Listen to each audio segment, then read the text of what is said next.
It's Saturday, so I'm back teaching on Islam and going through Ali's sayings. He was the fourth Imam, so like he was like the leader of the Muslims after of the Arabs after Abu Bakr, Uthman, Omar, and wait, that's how many, and then it was Ali after that, and so there was Muhammad before him. He's who wrote the Quran. So he's talking about knowledge today, and what he says here is the peak of knowledge is friendship, and causing offense destroys it. And for me, it's like, okay, the peak of knowing everything is caring about your friends. Yeah, like because you actually need friends. Like if you get locked up in Colorado Springs, you can't make more than one phone call every week. So like if you're in jail, like you do need someone you can call. Like if you need help with something, you do need someone you can talk to. Like social networks are that important. Like your like friend base is that important. And what's happened to me is I've gotten moved all over the place. So like I went to 12 high school or 12 schools like before I graduated from, I think, college. I can't remember how many schools I went to. But like I went to so many schools, and like I've lived in so many states. Like I get moved to Colorado Springs, and the next thing you know, I'm put in like the middle of nowhere, Pueblo. Like it's like I'm not even in Pueblo. And like I have so much trouble socializing. And like I think that the reason that I can recognize that I need that is because I have knowledge, because I'm smart enough to recognize that I need to figure out how to have relationships. But then I go to church and I get kicked out like immediately. Like, I mean, I could have made friends like that fast. Like, I know you can make friends, but like, I think that like I have to recognize that I'm not the same as the Christians, but like, I think there was something going on there. I think that's organized crime, like involved with churches. Cause like my pastor was murdered at University Baptist in Waco, David Crowder's church. His name was Kyle Lake. I mean, he got electrocuted in front of the entire church. He knew me as a child. Like he was involved with sex trafficking.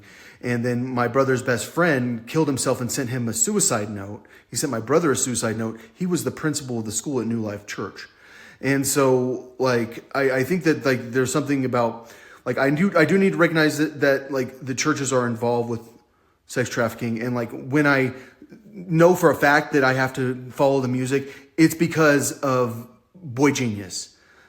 It's because that band also, like, I can go find her twin, Phoebe Bridgers' little girlfriend. I can go find her twin in another band, or she's not her girlfriend anymore.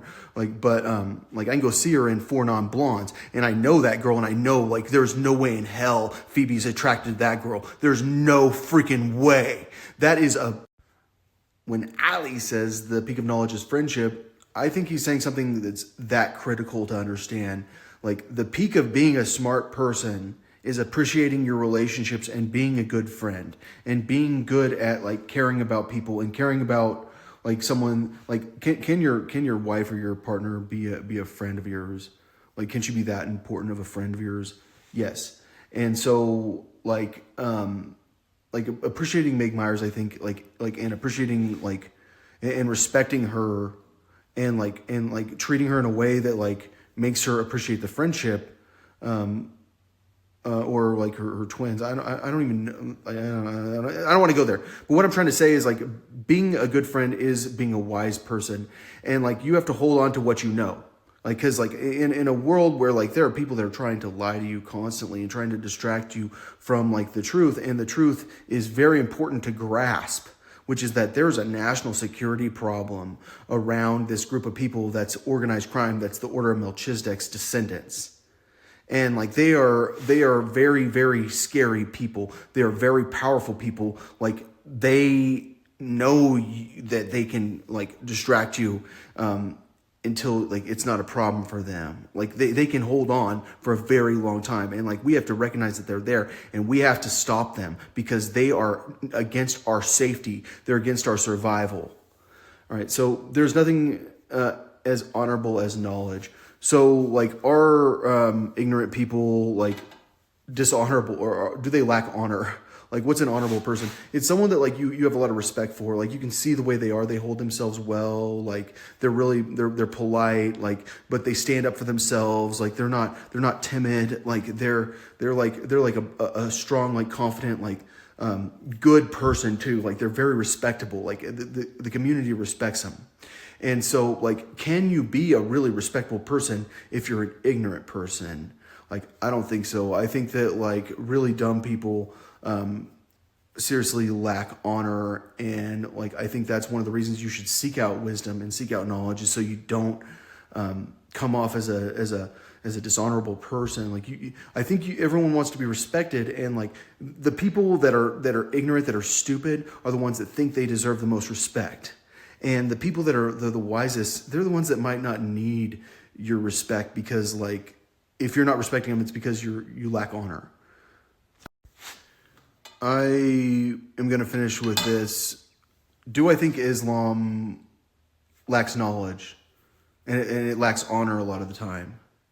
Like, do I think it's really hard to sit there and stand up for Islam when like Muhammad clearly like is like, banish your wife from your bed if she causes problems for you, and then beat her a little. I mean, if she goes that far, because like first you have to chastise her and then banish her from your bed. And like, what is banishing from your bed in Saudi Arabia?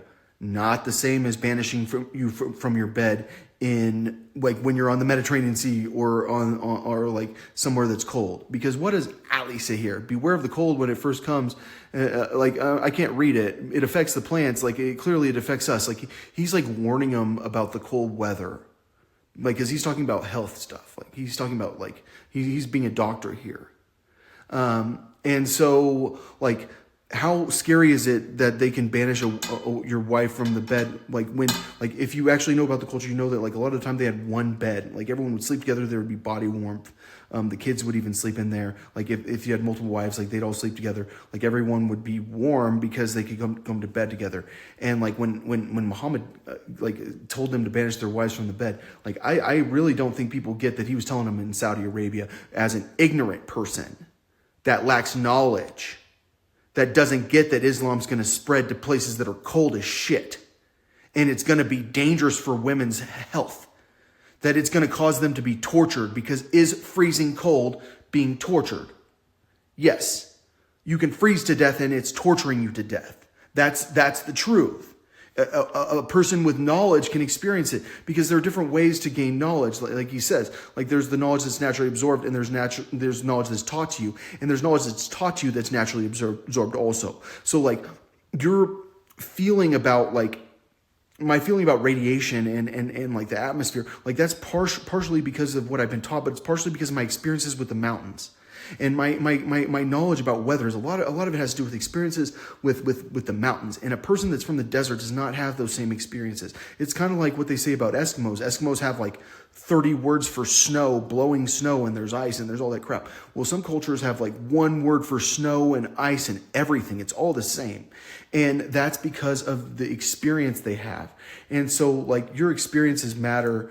And like, I think that like Muhammad had a lot of lack of experience, and that caused him to have dishonorable things in his teachings that like couldn't help but get into the Quran, and they embarrass Islam that bad. And Islam doesn't know how to deal with it, because they think that a prophet is perfect, because they don't get what the freaking Holy Spirit and what the Logos is. They have no idea. They don't. I think a lot of us need someone that looks at a situation and goes, fuck this shit, I love you. I am over the bullshit that happened, because I understand neural interfaces. I understand like the power of the mafia. Like I understand like how good they are at manipulating people, and I understand how many times they can try.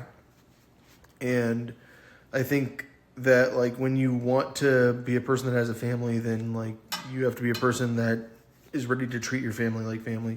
And when you're someone that like has had family for like millennia on Earth, and a lot, probably I don't even know what you call more than a millennia, like tens of millennias on other planets, like you kind of just want to like make sure you stand with your family, and you want to like be able to love them. And I think that I'm gonna love Meg no matter what, and Phoebe and Athena no matter what. I think that like the way that they isolate us and brainwash us and control us and constantly talk so that we don't have a chance to think. And then like what didn't work on me is telling me I'm so important because I know that I'm a 2.9 GPA. Like I know that like I'm a pawn in this situation. And like when I'm like I'm a super genius that thinks he's a pawn that doesn't know his worth. I'm someone that's like a lot harder to manipulate, and like I think that they can make you know your worth and they do let you know how powerful they are and scary they are, and that like you really don't want to like go against them because like they will kill you a lot, and I think that she's a hurt person, I'm a hurt person, and I think hurt people need hugs. And I think Rainbow Satanica needs a hug, and Shauna Ray needs a hug, and Meg needs a hug, and I need a hug.